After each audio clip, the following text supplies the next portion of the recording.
speaking of decision making, did you watch the State of Origin? Did you hear about the tackle, the shoulder? It was. Tell me more about it. So I was at the game, and essentially you have to watch the video to see how bad it was, but you can see that I think New South Wales went in with a plan to really shut down the fullback Reece Walsh, right? And that was I think that was the game plan, was to really shut him down and get off your line, put early hits on him, or really don't let the back line start shifting the ball too much and getting the gaps, right? I think, and it was go hard at him. Now, this is 6 minutes into the game, right? They start shifting the ball to the left, Queensland's left, and Reece gets the ball, and there's a lot of for and against arguments for this, and I'm not going to say what. He throws the ball, like he passes the ball and he's slipping. And a New South Wales player, knowing that the game plan is to shut him down, comes in. Unfortunately, his shoulder connects with his head and he goes, flips. Like Reece was knocked out, cold, gone, right? Like out cold. But then he's past his head again. It's footy talk, it's separate. But in that moment, he committed to doing something that could have gone horribly right had he connected with his chest, because I think his intention, like Sua'ali'i, he's a tall bloke. He's like 1 point. He's like a good almost 2 meters tall. Reece Walsh, he's a bit shorter, right? So he slipped and he's just copped an absolute monster hit to the head, right? Which when I saw that live, it was like, it was horrible. Like it was not a good scene, but it's and that's what I meant by like, the decision making aspect of it is like at that point there was, he had a choice. Like the choice could have been, I don't run off my line, we defend, game goes on, or I go off my line, I put it at risk, I stick to the game plan, and it went horribly wrong. It got to a point. It led to Reece Walsh being taken off the field, can't come back. And then rugby league, Sua'ali'i gets sent off. So not even gone for 10 minutes. He's been sent off from the game completely. And that then it's a 12 versus 13 game. This led to a much worse outcome. Exactly. The whole game was ruined at that point. And again, it's not, there was a game plan, you got executed wrong. Was it Sua'ali'i's fault? Maybe, maybe not. Was it a send-off? Maybe, maybe not. That's all separate conversations. But at that point, he gets sent off, and what do you do? But it kind of tells you that, it's interesting how if you're able to speak to Sua'ali'i after and be like, what made you make that decision? Like you've got the game plan, which is the logic, right? Logically, you've got, yes, I've got the game plan. We want to shut down that attack. Your heart would probably say, is this the right moment? Or it might be the courage, like you've just got to do it. But could his gut have told him, and it's such an adrenaline-filled game. It's such a might be even the stupidest questions to ask him, but it's asking like, did your gut at that point even try to tell you that maybe this could go wrong? Maybe try it later, 20 minutes later when you've got a better chance, Yeah, I think that's why it's important to consider, like in that regard, consider the consequences, second order consequences, because then you don't want to make rush decisions in that scenario where risks happen, and it's like the risk of everything going wrong. And there's like the idea of multiply by zero, where it's like you can have so much progress, it can become the greatest rugby player, world champion, or like you're the champion or whatever, you've won, your team's won like 5 times in a row, everyone knows you as like the legend in rugby league and everything. But then it just takes one scenario, one situation to make it all go zero. Whether that's like drugs, where you just become, or you had an abusive thing with like some girl, and that's it, all your reputation's wiped. So it's like that's where I think like you want to really think about consequences, second order consequences. It could be, yeah, maybe this might be good for the short term, but what are the long term consequences of this? Yeah. Is it really worth the risk of me taking this? Maybe I shouldn't really listen to my emotion if it's telling me I should do it for the short term when there's a long term consequence. And I think that's what they didn't go in with. It was the second, they would have probably thought about the second order consequence that potentially could, it could injure him.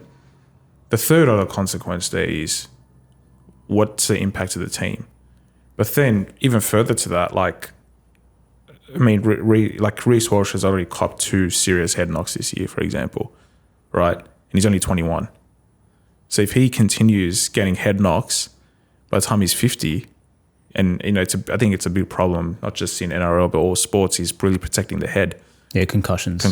Because Muhammad Ali at the end, we saw how, his brain degenerated, and you see it. Boxers, NFL, martial artists, like slowly deteriorate. Sadly, NRL players, because it's the consistent head knocks, and at that point, it's like, oh, whatever. But you really go down the long term, and unfortunately, you've really injured yourself quite critically. I think it was a send off, but despite being at the game, I think it was harsh. But I also think if you want to get rid of that sort of behavior, you've got to go down hard. But I don't think he meant it intentionally to go out and hurt him. I think it was just a poorly executed game plan.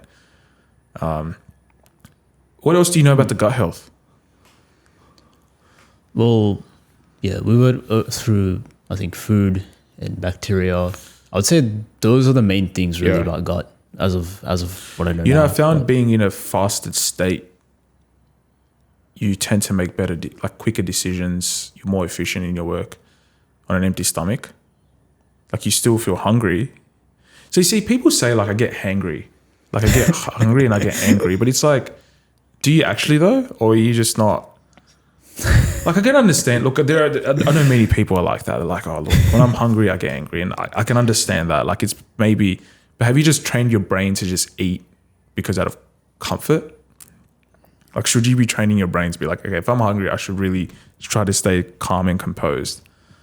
Because there could be a period where you're without prolonged periods of food. How do you, are you gonna start eating people because you're so pissed off? You become a cannibal. But people act like that. They're like, oh yeah, I become a different person when I'm hungry. And I'm like, Snickers do it so well. You're not you when you're hungry. And they really capitalize on that, and does it boost Snickers sales? Who knows? Maybe, but you when you're hungry. That's the thing about these companies. They're really good at actually capturing your emotion and knowing how to capitalize it to be able to buy the product, to make you feel like you're missing something. And it's like the missing thing is like you should buy the product to make you feel that. Anyways, that's like the emotional side of it. It's like people selling courses as well. Yeah, I think it depends on the course though. So I think some people genuinely do want better. People. Yeah, definitely. But coming to that topic about fasting and the gut, I think, fasting in general, when you think about fasting, it's like your body isn't using energy to process nutrients.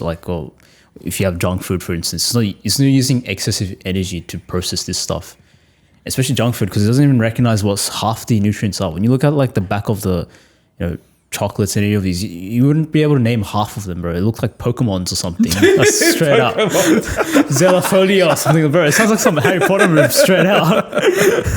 What am I reading half the time? Who comes up with these names? But it's just so your body's like, what is this? I don't know what this is. So it's taking its time to process and use all the energy instead of it being used for doing productive things like work or gym or whatever you need to do to get done. It's using it to process all this stuff. So I think that's why in a fasted state, you're more switched on and you have a lot less brain fog. But obviously everyone has different constraints with their body. But usually what I've found personally, I've been doing fasting for a fair bit, as in I literally don't eat anything from 8 p.m. till technically 12 the day after, because all I really have is just liquids just to get me by, just protein powder. That's it. In the morning before gym or during gym. That's it. And I found I work a lot more effectively in that state than me having some huge ass English breakfast with egg and all that stuff. But I have those when I'm having fun. Like, I mean, when I'm going out Yeah. with people. Of course, you got to be able to enjoy things. 100%. But when I'm not in that state, then I just 80% of the time, or 90% of the time, I'm just doing that. I found way more productivity out of that. You carry a lot of energy, even to like if you do it till 2 o'clock, 3 o'clock, you don't have a morning coffee. See, this is interesting. There's people that drink like 6, 7 cups of coffee culture. a day, and it's like no, I get a headache if I don't drink it. It's like that's addiction. But it's interesting. Like, there's probably better ways to get your body into a more optimal state than. But also, there's no judgment on people that want to drink coffee. I think coffee is enjoyable to drink, but there are people that like. I mean, I can understand why. Caffeine's a sort of drug. Once you've trained your brain to just stick to it, your brain craves it, you get off it.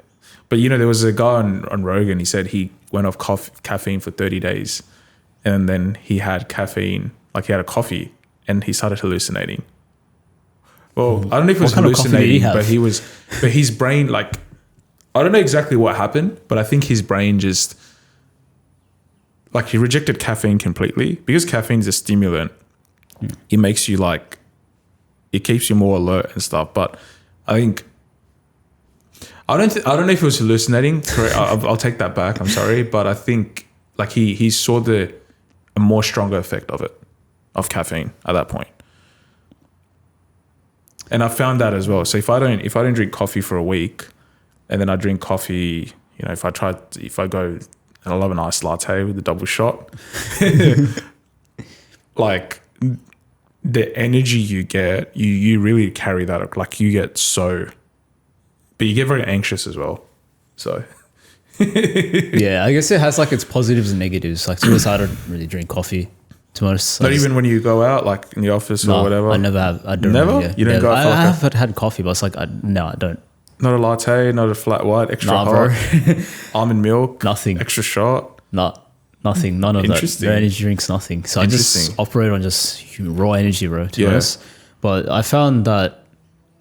Yeah, I think though with coffee, what I did read about was to avoid having it after 2 p.m. or like 8 to 10 hours before you sleep, because it ends up like messing up your sleep cycle because of the caffeine that's being processed. And plus, like, there's like crash states as well. Like, yeah, you have like huge spike of like energy and all that stuff, but then you have also the crash state that comes along with it after. And then what people do then is like, oh, I'll have a coffee to just make up for that crash state. Yeah. You just get like a downward spiral of a severe crash. I've been guilty of that. I've gone for a coffee at 9 and then I've gone for one at 1 p.m. or 2 p.m. and I'm like, oh, you know what? I'll go for another one at 5. Worst mistake. I could not sleep at all that night. That's exactly what I mean. And that's the thing. So it's like 8 to 10 hours, you should avoid having coffee because it just will affect your sleep cycle. And yeah, I think the earlier you have it throughout the day, it's probably better. I like it for the taste. It's interesting. You can get there's other ways you can get the taste. I'm sure. I know. I don't drink it a lot. I'm gonna be honest. I don't drink it every day. If I'm at home, I don't drink like coffee. If I go into the office, I'll probably get one. Yeah, I understand. It's just that culture. I know. It's like when people say, "Oh, you want to go for a coffee?" I'm just like, "I'll come around, but I'm good, man." Yeah. It's funny. But the thing is, I do have like sometimes like tea. But like the thing is with tea, I just have it for like when I'm sick. Green tea? Green tea is really good, but usually I have honey lemon tea. That's like the best. Honey lemon tea. When you're cold, the best, absolute best. Honey and like, honey's got a lot of therapeutic things for like it's good for your I think for your sinus and stuff. Even like smelling honey, like smelling it clears out your like nose and your sinus and stuff like that. It's got a lot of good properties to it. Honey is actually known to be very beneficial for people, which is very interesting, especially for mucus. There was this type of honey in Thailand. So it was honey, and they had like 10 other like really good things mixed in it. And I might have brought it across to Australia. What pictures still got it? Give us some. Australian border force. I will. It's actually, and I had this really bad cough in Thailand, like the worst cough. And, I was on cough medication and nothing would thing. And I just got I saw this bottle of honey. I'm like, all right, I'm going to try it. I think think I had it for 3 days, tablespoon a day. Cough was gone. It was insane. But it was honey. I think there was ginger in it as well. And there was like all these other stuff. I've still got a bottle at home, so I'll give you some. But yeah, so good. But I don't think I was allowed to bring it in, but I'm not. I will neither confirm nor deny that I have it at home. I feel like our border force is so strict though. It's pretty funny. Yeah, it's... they are so strict. It's so funny though. So funny. I feel like if you have an Australian passport, you get away with a bit more than you should. In a way. Yeah, but yeah, actually, now that you bring up honey and those things, it reminds me of like the 5 blue zones that I've looked into, which was like the areas where there's like the people that live longer than 100 years or up to 100 years. The highest population, like the highest amount of population that live up to 100 years, basically. I think they're called centenarians or something. I'm probably butchering it, but I want to Google this or something like that. Centenarians. Because I remember we butchered it. Like I think it's centenarians or something. People, I'm going to Google this. People who live past 100. Or up to 100 years. But basically, when you look at the 5 blue zones, which is like somewhere in Italy, in Japan, in Greece, and I think there's 2 other places that I can't remember right now. But what 5 blue zones was it? Yeah, the 5 blue zones. What's common about them is like the food that they eat and the nutrition that they have it's really healthy for their gut health. They have like sweet potatoes. They have, and even like when you go to Italy, right? They make everything themselves, like the pasta, the bread, and everything's all fresh. Whereas some breads that you have in the store, they're like processed with a lot of other stuff inside of it. Whereas the bread that they make is like completely organic and just has like all the things that you need for just a bread. It doesn't have any added extra stuff. And so when you eat the pasta, bread, pizza, from what I've heard, it's just completely different. And that's why, and they also use a lot of olive oil and all these other types of things, which make them have like a healthy body, healthy mind and everything.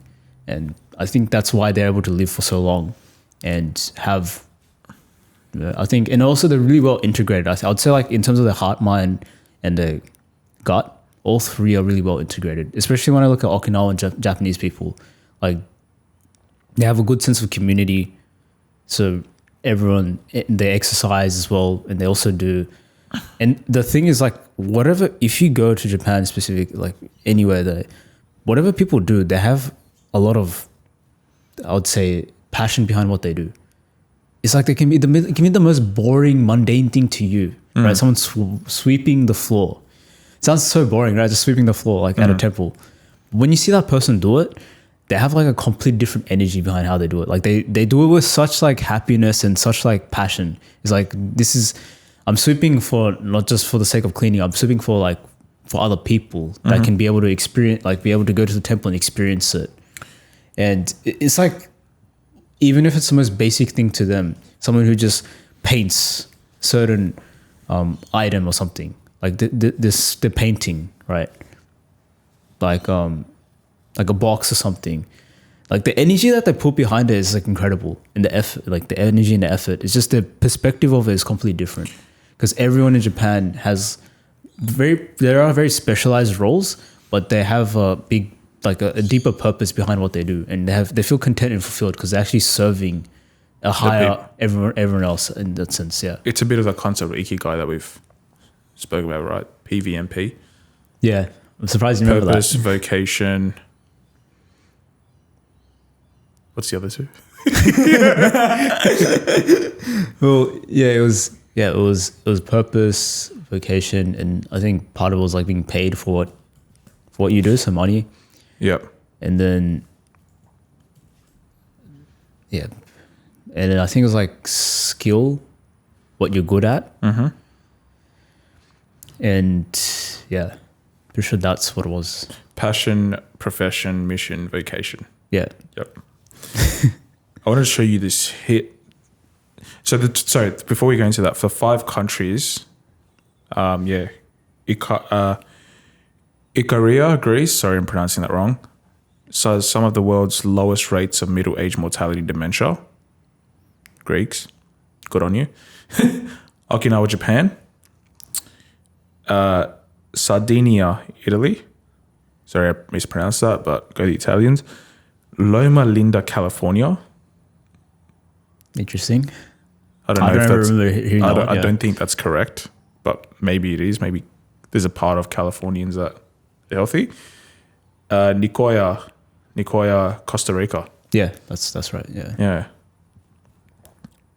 I just thought I'd show you this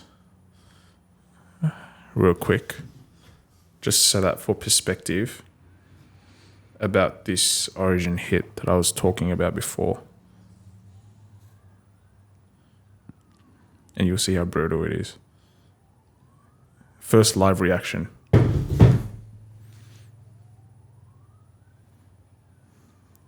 Damn. Wait, go back. Actually, it was so quick. Yeah, What no, happened? we'll put it forward a bit.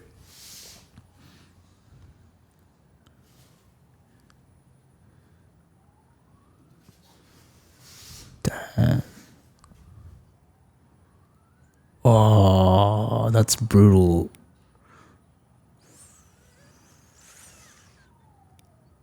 Damn, that's so bad.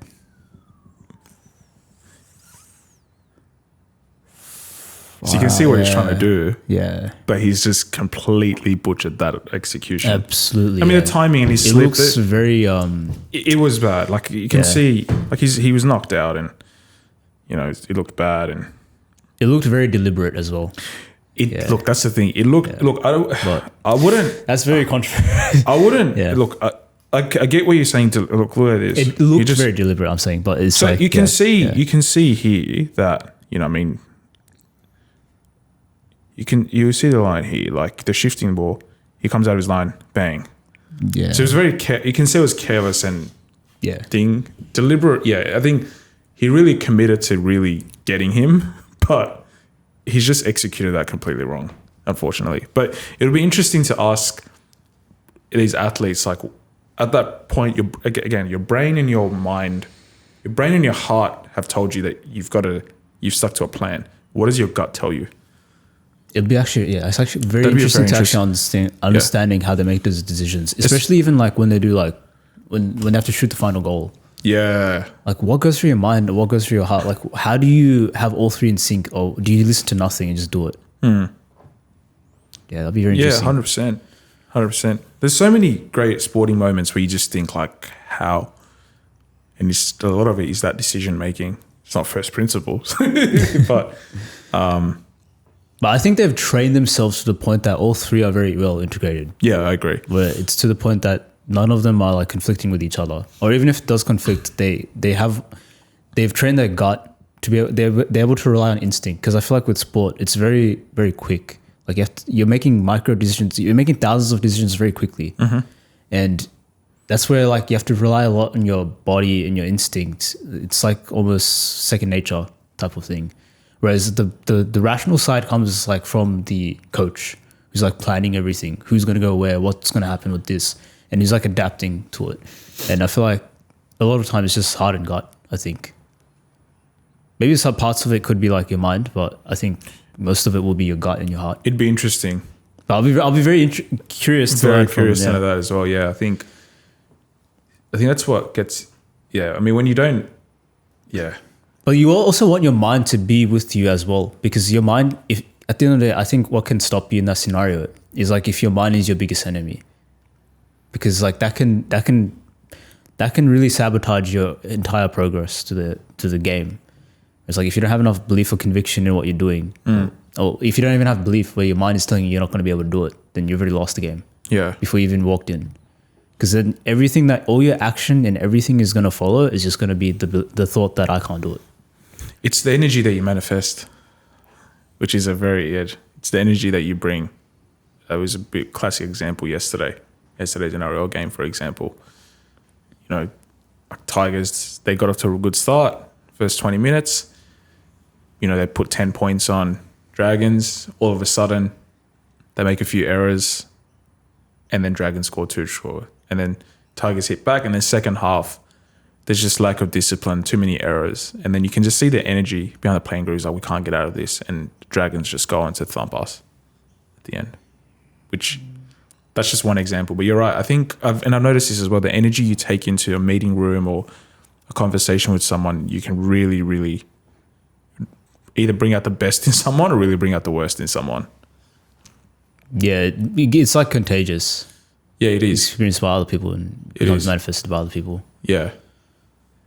Anyways, I think we'll wrap up here. But I think that was a really good conversation about decision making and, you know, what goes into decision making, gut health, the importance of gut health and how important. I'd like to explore gut health a bit more at some point. But yeah, no, thanks for the chat today, Wasif. Yeah, thanks everyone. And I think just the way to simplify it all is just your gut is your instinct, which is good for quick decisions. Your heart is just more for conviction, which is like staying true to the path with the decision that you made with confirmation and things, which is like more emotions. So you use emotions to empower you. And your mind is just like the logical, rational thinking, considering the consequences and risk behind what you're doing, whether or not it's worth still going into. So you want to also make ultimately you want to make all three of them integrated. Perfectly summed up. Thank you. Well, please like this video, subscribe to our YouTube channel, and please follow us on our Instagram and on any streaming services that you may be listening on as well. Thank you. Thanks, Trev. Thanks, everyone. See you guys on the next one. Cheers. Thank you.